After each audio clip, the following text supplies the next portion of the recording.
Good morning, everybody. It is Friday, the 16th of January, halfway through the first month of the year, just in case you weren't paying attention. Anyway, today I'm going to do kind of my market update, kind of where things are going in 2026. The bigger picture thing, this one's important. So I've got some notes. I normally wing it. I do a pretty good job of winging it, but I want to make sure that I'm covering these points appropriately. So bear with me. You're going to get more out of it if you give me a second at each point to kind of just circle back and make sure I've got my bearings on how I want to deliver the message for that piece. So first and foremost, for those of you who are joining me live, please post questions you have as you have them.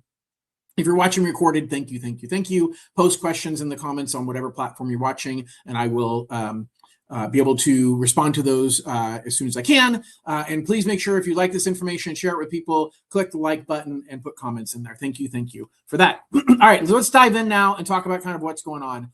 So first of all, it has been a wild 5 years. So we are coming out of the market that went really hot in 2020 and 2021.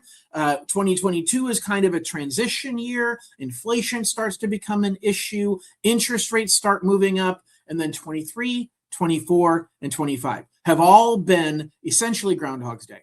Over and over again. You go back to my economic outlook for each of those years, and I say, hey, I think we're going to see interest rates getting better this year.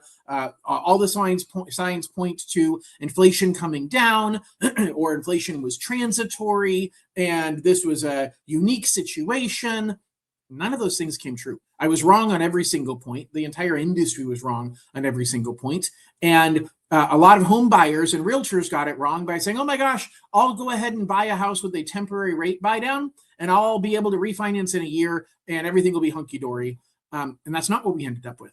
What we ended up with is a market that has really been struggling. Rates have stayed higher for longer. Buyers have sat on the sidelines. Buyers who got into the market, and they got into a market with a high interest rate, some of them are struggling right now to be able to refinance. Rates did fall. We do see rates now in the high 5s to low 6s. And I've got many clients who bought using down payment assistance and bought a home at a 7.5% interest rate, but there's not enough equity in the property to do a full refinance. And the federal government had programs back in 2009 and 2011, that era, that would allow people to refinance even if they didn't have equity in the property. Well, we haven't seen values drop significantly, but we've seen them come down some. And if you bought a home in a new home subdivision in the last year or two, you may have seen houses drop a lot. Because here's what builders did. Builders raised their prices. They kept their prices significantly higher than what the resale homes were selling for. And the reason why they did that is because they knew that they were offering something nobody else could, an interest rate buy down. So they were giving you either a temporary or a permanent interest rate significantly below the market rates. Well, the good news is a lot of people have rates now because they bought at that time with their builder that might be 5, 5.5, 4.5 as a fixed rate. That's fantastic. The problem is if they need to sell because they bought the house for $600,000. I have a client literally in Central California who bought his house last year for $685,000. Then he put upgrades in there and ended up spending about $720,000, including the upgrades. About 2 months after he bought that house and moved in, the builder lowered prices significantly. That same model is now listed for $590,000, $90,000 less than what this person bought it for. And it is an unfortunate reality that the builders were keeping their prices high and keep continuing to attract buyers because they were offering these incentives. You were paying for the incentives through the higher price. But then the buyers stopped coming and the builders freaked out and they did the only thing they can do because builders have to sell the home. And so builders started lowering the prices. And we saw prices drop on new construction homes pretty significantly across the country in a lot of areas. And the areas that have more and more new construction homes, they're dealing with a bigger issue right now with prices dropping because now the resale homes in those neighborhoods are competing with what the new construction prices are. And the builders are still offering incentives, which makes it harder for somebody to resell their home, and it's bringing the value down some. Now, that's a dynamic I'll talk about through this episode that we don't know where it's going to go. And there's a few pieces that I think are going to continue to show that there's more inventory. The problem is more inventory may bring more buyers if rates come down. But if rates don't come down, more inventory by itself is not going to bring more buyers, in my opinion, which means if we have more inventory and rates go up some, then we're going to actually have a further decline in home prices. Now, is this going to be a crash? By no means is it going to be a crash, but I think it's a shift. The market, as I said, is changing quietly. So it's kind of the theme of what I'm talking about here. There's a lot of noise about what could happen, but the truth is the market is shifting, and it's shifting quietly. So it's not going to be a crash year, in my opinion. It's not going to be a boom year in 2026. It's kind of a reset year. We're moving from chaos to recalibration. And basically, we've had a lot of disconnection between the housing market, the mortgage market, and the economy. And I think they're reconnecting this year. But there's a big wild card, and that wild card is the White House. So I have made it clear I don't talk politics, but I do talk factual. And factually speaking, the president of the United States, whether you like him or not, I don't care. I'm not going to tell you whether I like him. I don't want to know whether you do. The fact of the matter is that person is our president. And so President Trump is making decisions right now to try and drive down interest rates. It could backfire. It could backfire really, really bad. Okay. So I'll talk more about that as we kind of move forward through this, but that's the big picture of what we're going to go over. And so the first thing I want to show you is I want to talk about the overall theme of this year is the economy had gone through major shocks over the last 5 years. And we're shifting now from an economy that is dealing with shocks to an economy that is grinding through getting to a better place. What we're seeing is house prices go, house price appreciation is smaller than wage appreciation. So let me explain that in a different way. Your income is going up faster than house prices are going up. This is the first time in a long time that has been the case. That's actually the recipe for affordability to come back. The problem is the people who own homes today, depending upon when you bought, depending upon your financing, you're kind of stuck with your feet in the mud. It's going to put you in a tough position. You are in a tough position. If you need to resell your home, I talked to another client who bought his home with me 3 years ago, and they're looking to sell their home and buy another one. And they were kind of surprised 3 years later that the price wasn't really that much different than what they bought it for. But now they have to pay fees to sell their home. And so those people are kind of feeling locked in a little bit. Those people are getting stuck saying, I don't know if I can really sell my house right now, even though I want to, even though I'm not worried about my interest rate because my rate's even worse than where market rates are. So I'd love to sell, but now they're in a limited equity position because a lot of people buying over the last 3 years bought with a small down payment. And it's historically been a great way to get into a home, and it still is a great way to get into a home. But the challenge, and I've said this over and over again, is we don't know where the market is going to go in the short term. In the long term, historically, there has never, ever been a 10-year period where housing prices are lower 10 years later from whatever starting point you pick. You can pick any year in recorded history, and you take housing prices right there, and you shoot 10 years forward, prices are definitely higher. You can look, the biggest issue, the biggest time that happened was 2008. House prices plummeted in 2008.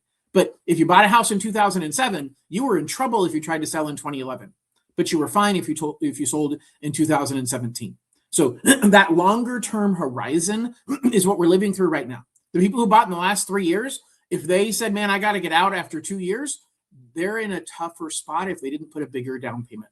Some of them are getting out and, hey, I didn't make any money on it, but at least I didn't lose money. So there's a lot of that side of it, but we're grinding through. The market is not going to show in 2026 a big change. We're not going to see the pot of gold at the other side of the rainbow. We're not going to see the light at the end of the tunnel. What we're going to see is incrementally things getting better, and you won't really feel it.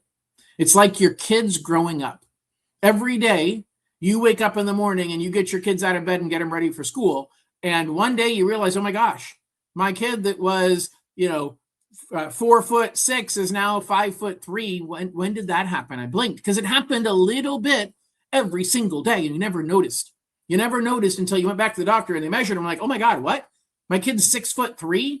My 16-year-old boy is as tall as I am? Yeah, happens overnight. Same thing with this market. We're not going to see a significant shift in the market. We're going to see a slow grind where things will get better, but they won't feel like they're getting better. Healing doesn't always feel good. And that's what the market is going through right now, is healing. We're actually kind of getting into what I'll call the thaw. So the thaw has to do with the lock-in effect. And so we had people who got really, really low interest rates back in 2020 and 2021. And those interest rates are now finally resetting a little bit. And I don't mean to say that it's an adjustable rate mortgage. What I'm saying is the people, and I'm going to pull up a screenshot here so you guys can see it. But the people who have low interest rate as a percentage of the overall homeowner population is declining. So come on, sharing is caring. So please share, screen share. There we go. And I want to share which screen? I want to share this screen, Bob. Why, thank you. All right. So what you're seeing right here is you're seeing basically going back to 2013. And this orange line is the number of people who have interest rates below 3%. Okay. I'm sorry, above 6%, above 6%. So back in 2013, 32% of the homeowners had a rate above 6%. And then that continued to decline. And more and more people were getting lower interest rates. And we hit the fewest number of people with interest rates above 6% in 2022. And that ended up with 7.3% of the homeowners in the United States had interest rates above 6%. And at the same time, what happened is the number of people who had rates below 3 was next to nothing. Like very, very few people up until 2020 had interest rates below 3. But that grew very quickly. And by the time we hit the peak, 25% of the homeowners in the United States that had a mortgage had an interest rate below 3. And you say, John, why wasn't it 100%? Because there are people like me who have a 3.25% interest rate. I know, you hate me, right? It's horrible that I have 3.25. I hated me when I got it because I happened to be just bad timing. Bought this house in 2021 and the rate was at 2.75. Get my offer accepted. And right when my offer was accepted, the rate popped up and I had to lock it at 3.25. And then a month later, it fell back down to 2.75. I literally was upset. Many of you are upset when that happens. When that happens when you're buying a home. The truth is you can't control that. So I never had a sub 3% interest rate, but I got a 3.25% rate, but I don't fit into this category. So that's why only 24% of the mortgages in the United States at the peak had sub 3% interest rates. Now that number has fallen. Why has it fallen? Because since 2022 until now, what we're seeing is some people sold their homes. They paid off their mortgage or they had to refinance because unfortunately consumer debt has skyrocketed. The number of people that have a huge amount of credit card debt is at all-time highs. And for homeowners who have good equity, trading out your 3% interest rate is why would you ever want to trade a 3% for a 7% rate? Because you owe 25% interest rates on your credit cards.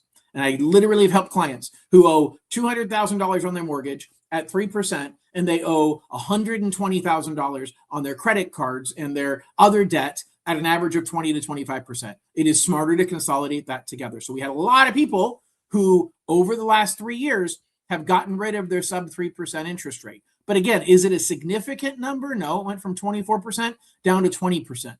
What changed is the number of people with rates over 6%.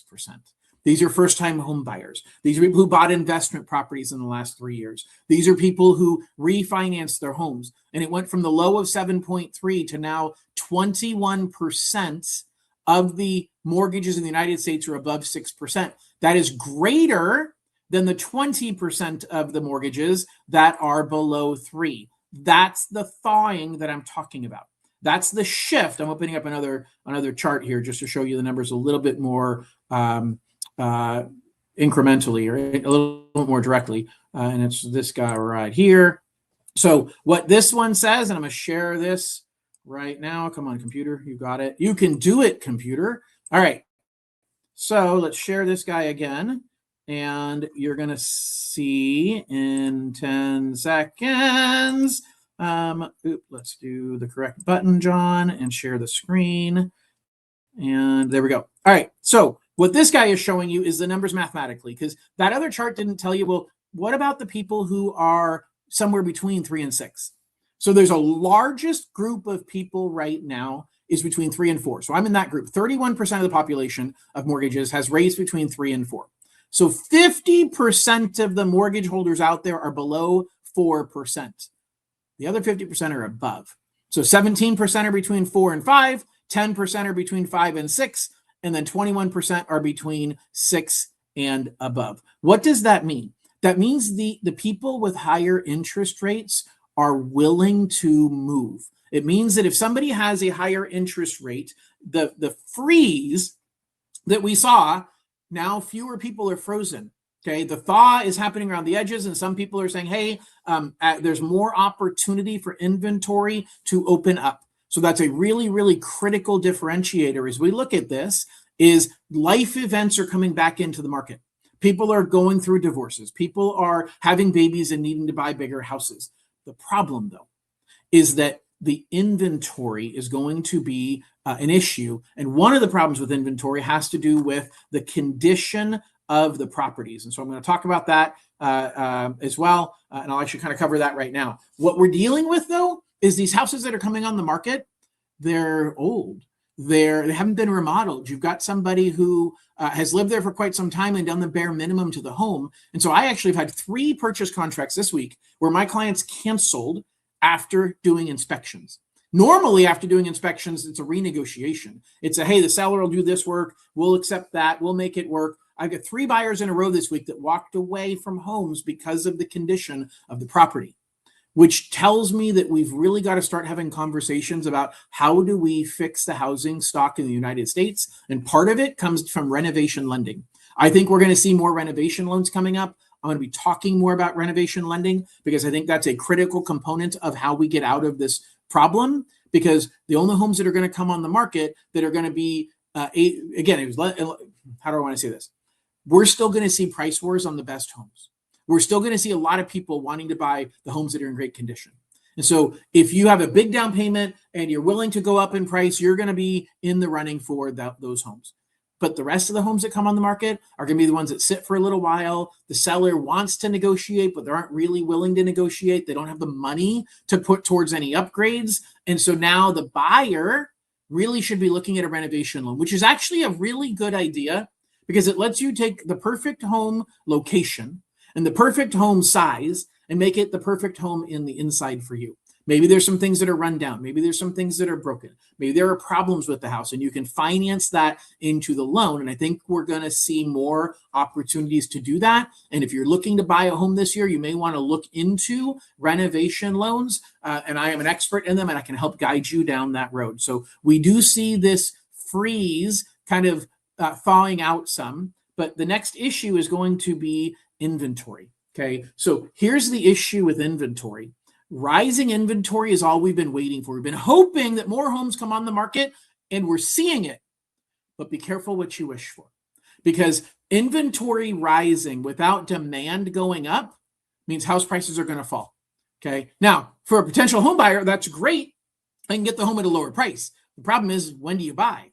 Because we all get greedy. And if you see prices drop, you're going to say, well, then I'll wait until prices drop further. But you don't know if they hit the bottom until they start going back up. And then once they start going back up, that's when everybody jumps in. And so you got to figure out, when am I going to time the market? And that's the problem. And that's really one of my themes for this year is don't try and time the market. Don't try and time rates. Try and time inventory. Figure out what the inventory availability is. Watch the inventory. I think we're going to see more homes coming on the market because sellers are having life events that are happening. But the balance can tip very quickly to oversupply. That means if you're a seller, you've got to be thinking, hey, you know what? I have to think strategically as I move into this market and how I'm going to go about selling my home. As a buyer, you've got to think strategically, how do I find the right home and how long should I wait, hoping to catch the right home price and the right interest rate. But recognize as soon as inventory goes up, if rates also come down, then we're going to see prices moving up. If inventory goes up, which I do think is going to happen, and rates don't go down, then we're going to see prices fall, and that's not good for the current homeowners. It is good for buyers, but only if you time it right, and that's the biggest challenge. And so rates are going to determine whether the inventory is absorbed or if it's accumulating. And again, it depends on what side of the fence you're on whether that's a good thing or a bad thing. But the thing you want to think about and recognize, especially true in 2026, the idea of a national housing market, it's not true. There are some markets that the supply of homes and the glut of new homes that were built, and I talked about earlier with the builder new construction shift on how they're looking at pricing, that's creating a lot of drag on home prices. You've got other markets that are, there's not a lot of homes out there. You've got, California is a great example. California prices overall have stayed steady. They haven't really dropped, even in areas where there's a decent amount of construction, because there's a lot of demand and there's not enough construction to keep up with that demand. But don't listen to the evening news with Dan Rather that tells you, hey, this is what's happening across the country, because it's market specific and there are lots of micro markets, and we're seeing a big shift in thinking that, hey, here's where the industry is. Is it a buyer's market or a seller's market? It is going to be in 2026 way more localized, and you've got to thoroughly understand that local market. Now, an issue that's not localized is mortgage rates.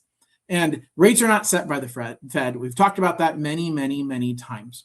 What you've got right now is you've got a battle going on, though, because the Fed does influence mortgage rates. The Fed influences the markets. And right now, the battle between Jerome Powell and Donald Trump has heated up to a significantly higher level. Last week on Friday, the federal government issued subpoenas to the Federal Reserve, basically saying they were going to be charging Jerome Powell, the head of the Federal Reserve, criminally for statements that he made to Congress regarding renovations being done to the Federal Reserve building. Why does this matter, John? It matters because Jerome Powell came out on Sunday night with a video literally attacking Donald Trump and saying, look, this isn't about criminal charges. I did nothing criminally wrong. It'll be proven that I've done nothing criminally wrong. This is an intimidation tactic by the President of the United States trying to intimidate the Federal Reserve to get us to do what he wants, and I'm not going to buckle. Now, I will tell you from everything I'm seeing, again, I will never talk politics. I don't care whether you like or dislike the president. It is clear this president is going to pull every string he can to get this economy to run hot. Okay, get the economy to be running on all cylinders. He wants interest rates to be low. He wants employment. Everybody that wants a job gets to have a job. He wants everything to be great. The problem is that party only lasts so long. And it was a famous saying, I don't remember who said it, but a Federal Reserve chairman from years ago said, hey, the Federal Reserve's job is to take away the punch bowl as the party is getting started. Trump wants the party to get started and to pour more alcohol in the punch bowl and get the party to roar as big and as loud as you can. But the bigger the party, the harder the crash at the end of the party. And the big raging parties never, ever end well. And so that's the challenge that we're dealing with right now is the Republican administration. Again, I'm not speaking politically, I'm speaking factually. They're pulling out all the stops right now to get the economy running as fast as they can, in large part because they want to win the midterm elections come November. And so that is where they are saying, hey, it's going to help everybody. It's going to be really, really good. That's great. Sugar is really, really good for my kids too. They like it. Everybody's happy when they're eating sugar. And then there's a crash. Okay. Now, I'm not saying the housing market's going to crash, but I'm saying that we kind of dealt with that crash because we fed the economy sugar in 2020 and 2021. And now the governor, the president, wants to get us hooked on sugar again. Well, what happened between 22 and 25? We had high inflation. We had eggs at $12 and $14 a dozen. We had prices of everything being super high. Now, Trump is doing everything he can to lower all the prices of everything. He's trying to get oil prices. He's got oil coming in by the barrel from Venezuela. Get it? Oil by the barrel. And that's driving down prices of oil. It's great for you. It's driving down the price of gas. Short term, that's going to be great, which I'm speaking of 2026. I think that the president is going to push, is influencing, doing everything he possibly can to make everything good. House prices stay strong and increasing. Your stock market and your stock accounts going up. Interest rates going down. Everybody employed. Business is growing, but that party can only last so long. And the problem is it might not last even very long because the markets might actually revolt. What's happening right now is we've got a concern that, hey, the president might be way too involved in what the Federal Reserve is doing. And the Federal Reserve is supposed to be independent. And Trump is making it really hard for anybody to believe that the next Fed president is going to be independent. And the markets could actually revolt immediately and start driving interest rates up. All of the actions that Trump is taking right now to try and drive rates down could actually be the reason rates go up immediately, because the markets lose faith in the system. When the system cannot act as it is supposed to act, the markets will revolt, and we run that risk literally right now. So that is a very, very big issue. But Trump is doing lots of things to get interest rates down. If he wins, we could see rates at 5% by the end of the year. But it's going to take a lot for him to win. And the question is, the markets revolt beforehand. The question is, at what point is the party over and inflation becomes a bigger problem? And then we see rates jump back up again. So do we want a stable, slow recovery, or do we want to turn the lights on and get the party going as quick as we possibly can and end up potentially burning the house down? That's the catch-22 that we're dealing with this year. And it really comes down to what we call spread versus yield. And so what's happening, everybody focuses on what is the Fed rate? What is the Fed charging? But the truth is, mortgages trade for a premium. For mortgages are a higher risk than investing in the federal government directly. And so if the federal government says, hey, I'm going to pay you a 4.5% interest rate by buying Treasury bonds, then no investor is going to invest in a mortgage for 4.5%, because mortgages are a higher risk. An individual is more likely to default than the federal government. You could argue that might not be true, but statistically, it's very, very true. Therefore, they have to mark it up. And depending upon what's happening with the markets, that spread has been as wide as it's ever been. That's what Trump's focusing on right now. He said, I can't control the Fed. I can't control how much the 10-year Treasury is, so I can't change their rate, although he's trying. But what he's trying to do is to drive down the spread. And that's what I told you last week when I said last week that you are going to have the president said that he's going to have $200 billion of Fannie Mae's money invested into the mortgage market. That's what he's doing. It's already started happening, and we've seen rates drop. We went from 6.25% 2 weeks ago on average to 5.99 on average for the best qualifying buyers. Okay, so what that means is we've already seen the benefit of the $200 billion trickle into the market. Now it's a question of what other levers can Trump pull, and he's trying to pull as many as he possibly can. Okay, so you can watch the 10-year Treasury if you care about this stuff. And the line in the sand, in my opinion, and the people that I watch, is right now we're at around 4.2. It had been as low as 4.0 last year. And if it gets over 4.6, we've got a big problem. So somewhere between 4 and 4.4 is really where I think it's going to range. But I don't think we're going to see a significant shift unless Trump gets his way and he gets somebody very, very friendly to him that is going to lower the Fed funds rate. That's going to drive interest rates down. The question is, what's it going to do to inflation? Okay, so this is putting kind of what I'm going to call it's creating an unknown outcome, but there's a couple other unknown outcomes I want to talk about that are going to impact 2026 in the housing market. And the one is the silent affordability killer, the hidden cost of home ownership. And what I'm talking about specifically is insurance and property taxes. Now, in California, property taxes are anchored to what you bought the home for, but in almost every other state, they're not. And so we're seeing property taxes reset now that home prices have gone up in many areas across the country. But the biggest issue I'm worried about is I'm worried about homeowners insurance. We haven't solved the problem with homeowners insurance. I have many buyers who have bought homes in the last 3 years that are saying, John, my payment went up by $300 a month. And it's because of my insurance. They reclassified my house to a fire zone that wasn't in a fire zone before. Or I'm in a position where, my insurance carrier stopped renewing policies and I had to go to a more expensive insurance carrier. That's creating a major unknown that could lead. It's already had some of my clients say, I don't know if I can continue to keep the home. It's gotten too expensive. And unfortunately, we can't refinance them just because of the dynamics I was talking about earlier. So it is definitely a wild market. And really what we're looking at is to summarize, the three things that I'm going to cover, that I covered. The economy. I think the economy is going to be artificially running hot. I think the government, the federal, the presidential administration is pushing to make the economy run hot. That's going to cause battle wounds that are going to come to roost later. I think that the interest rate market is already moving down some. I think we stay in the high 5s to low 6s. I don't think we end up going significantly lower, but there's a lot of unknowns that could cause us to drop down to 5%, could cause us to shoot back up to 6.75. And a lot of it is because the presidential administration is trying to force the issue, and then forcing the issue could cause good or bad news in the next 12 months. The problem is that it also can create the opposite impact after that. So we've got to be very, very careful. And then the housing market, I believe we're going to see more inventory coming out. I think we're going to see more buyers that have said, you know what, I bought 3 years ago. My rate's at 6.5 anyway. Rates are at 5.99. I'm better off moving. I can get a lower interest rate and I can get the house that I really want. But what they may not know is they're not going to get as much money out of the sale of their home because they were a first-time home buyer. And yeah, sure, they put 20% down, but now you got to spend some of that money to pay in commissions to the realtor to sell the house. And then you've got to pay closing costs on the purchase of the new house. And then you're probably buying a new house more expensive than the house that you sold. So I'm going to give you really simple math. If you bought a $400,000 home and put 20% down, so you owe $320,000. And you're now selling that home for $400,000. Prices stayed the same.